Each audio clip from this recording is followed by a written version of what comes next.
Hello everyone, आज हम आपके जो टॉपिक लेकर आए हैं वो शेयर कैपिटल चैप्टर का सेकंड पार्ट है और मेन पार्ट है, जिसके बेस से बोर्ड पे क्वेश्चंस आते हैं। Okay, so just take a look, that is share issued. Share issued for consideration other than cash. यानी जब हम किसी फर्म की एसेट्स को परचेज करते हैं या पूरी बिल्डिंग को परचेज करते हैं तो हम उसकी कुछ पेमेंट्स को हम शेयर में करते हैं। उस कंडीशन को हम share issued for consideration other than cash कहा जाता है। ओके, इसमें जो अगर हम किसी भी फर्म की बिल्डिंग या एसेट्स परचेज करते हैं तो क्या एंट्री पास करते हैं, देखते हैं ज़रा। ठीक है, सबसे पहली एंट्री जो है पास करने की, assets account debit to vendor account. Okay, assets account debit to vendor account, यानी किसी भी फर्म की एक एसेट्स परचेज करने के लिए जो एंट्री पास की जाती है वो ये है, assets account debit to vendor account. Assets की जगह पर आप जैसे क्वेश्चन में कहे बिल्डिंग है, फर्नीचर है और बाकी अदर एसेट्स हैं वो आप इसे मेंशन कर सकते हैं जब भी आपको ये एंट्री पास करनी हो। सेकेंड पॉइंट इसी में जो आता है वो आपका क्या आता है वो देखिए ज़रा। व्हेन होल एसेट्स और बिजनेस बॉट, यानी जब हम पूरा बिजनेस खरीद लेते हैं किसी भी फर्म का तब क्या एंट्री पास करते हैं वो देखते हैं। सेंड्री एसेट्स में क्या होता है, सारी एसेट्स आ जाती हैं जो भी उसके अंदर होती हैं। सेंड्री एसेट्स अकाउंट डेबिट और goodwill account debit to sundry liabilities account. Okay,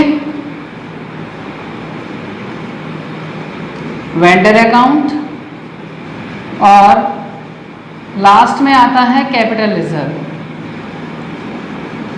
account. इन दोनों पोर्शन में आपको बता दें कि इसमें से दोनों में से कोई एक आएगा, यानी only one at one time. Okay, so that is the whole purchase business entries by consideration other than cash. Okay, so just take a look, जब भी हमें किसी की पूरी फर्म को खरीदना होता है तो हमें क्या करना पड़ता है, जितनी उसकी एसेट्स होती हैं वो सब खरीदनी पड़ती हैं, वो हमारी हो जाती हैं और उसकी जो लायबिलिटीज़ होती हैं वो हम पे कर देते हैं। तो इन दोनों में से सबसे पहली बात जो आपको ध्यान रखने वाली वो ये है कि गुडविल में से और रिजर्व में से दोनों में से कोई एक आएगा। Okay everyone, so just purchase करते हैं पूरा तो हमारे सामने क्या क्या कंडीशन आती हैं। देखिए, सबसे पहला पॉइंट है if assets more than liabilities, यानी जब आपकी लायबिलिटीज यानी जबकि आपकी एसेट्स ज़्यादा हो, किससे, लायबिलिटीज से, तो आपका जो अमाउंट का डिफरेंस आता है उसे कैपिटल रिजर्व कहा जाता है। और सेकंड पॉइंट में if liabilities more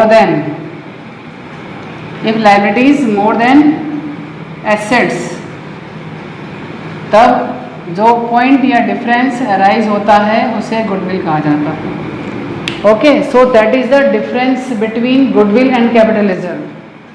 okay, after that when we purchase of any building or assets or whole assets from the business, then we have to issue a share for payment, just take a look.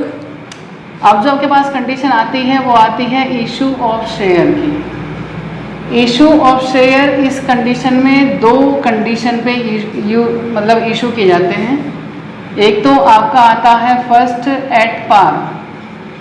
Eight par का मतलब होता है सममूल्य, यानी क्या होता है, सममूल्य होता है, एक कीमत होती है पूरी। और दूसरा आता है एट प्रीमियम, यानी ज़्यादा। अब कैसे होता है वो देखिए, हमने जिससे एसेट्स खरीदी हैं उसे पेमेंट करनी पड़ती है vendor account debit to share capital account. Okay, ये तो हो गई आपकी एट पार पे, जिसमें हमने क्या करा है, vendors account debit to share capital account कर दिया है। जब आती है पेमेंट एट प्रीमियम पर, तब क्या होता है, एंट्री पास होती है vendor account debit to share capital account to SPR account. Okay, at premium पर क्या होता है, vendors account debit to share capital account और टू SPR अकाउंट। ओके।